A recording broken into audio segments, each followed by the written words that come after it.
Kemudian yang keduanya kalimah al-ihsar. Fa in uhsirtum, maka jika kamu terkepung atau terhalang oleh musuh atau kerana sakit. Al-ihsar maknanya muni'tum, kamu dihalangi. Uhsirtum bermakna kamu dihalangi. Padahal ketika itu kamu sedang berihram, memakai baju ihram. Okay. Kamu sudah memakai ihram, baik itu untuk haji atau umrah, tetapi kemudian kamu terhalang, dihalangi, tidak dapat menyempurnakan ibadah haji kerana sebab, umpamanya kerana sebab apa? Dihalangi oleh musuh. Pada tahun ke-6 Hijriah, Nabi SAW menunaikan umrah. Setibanya di Hudaybiyah, dihalangi oleh musyrikin Arab pada ketika itu. Lalu Nabi pun membatalkan ibadah umrahnya pada tahun itu, dan tahun berikutnya mengqadha. Tahun ketujuhnya mengqadha umrah. Kerana tadi disebut bagi orang yang mengatakan bahawa umrah itu juga hukumnya wajib, kerana adanya perbuatan dari Nabi di mana Nabi mengqadha umrahnya. Jadi di sini kerana ada sebab musuh, ataupun kerana apa? Kerana sakit, kerana ada adza, kerana penyakit, ataupun sebab-sebab yang lain yang tidak memungkinkan kamu meneruskan ibadah umrah ataupun haji. Nah, ketika itu famastaysara minal hadyi, maka sembelihlah kurban yang mudah didapat. Ada footnote di bawah tu, poin 120 ya. Yang dimaksud dengan hadyun di sini ialah menyembelih binatang kurban sebagai pengganti pada perbuatan atau pengerjaan haji yang ditinggalkan kerana sebab dihalangi oleh musuh, atau kerana sakit, atau sebab-sebab yang lainnya, atau sebagai denda kerana melanggar hal-hal yang terlarang mengerjakannya di dalam ibadah haji, disebut apa? Dam.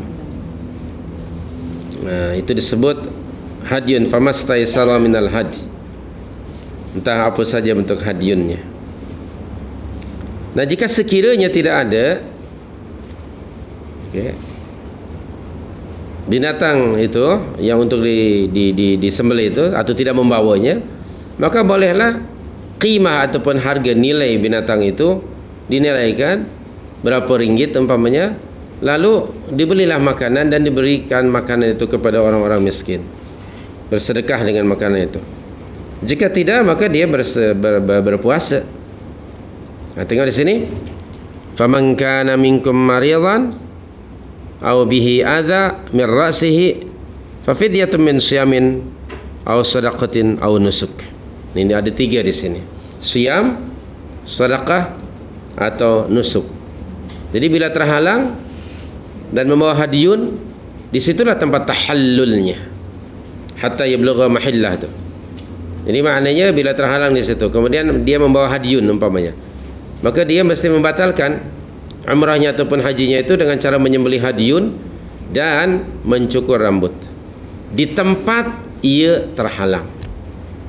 Baik.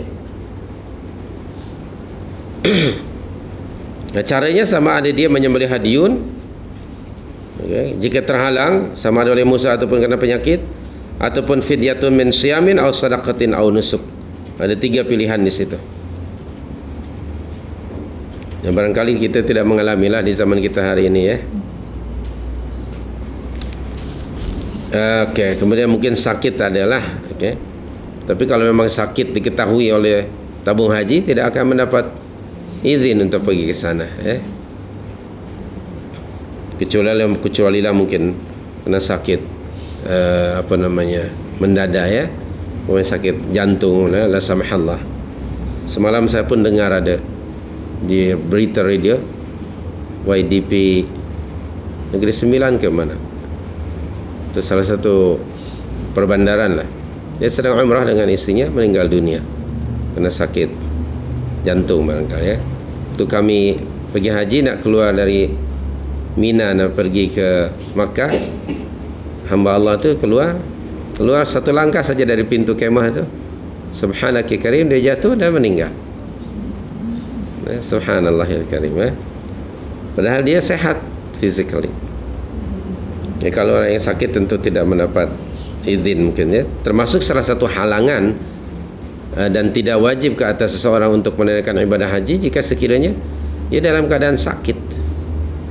Kalau diketahui sakitnya ya termasuk istita'ah. Termasuk istita'ah ialah kesehatan. Bila orang sakit tidak termasuk pada orang yang sanggup dalam mengerjakan ibadah haji. Tayyib.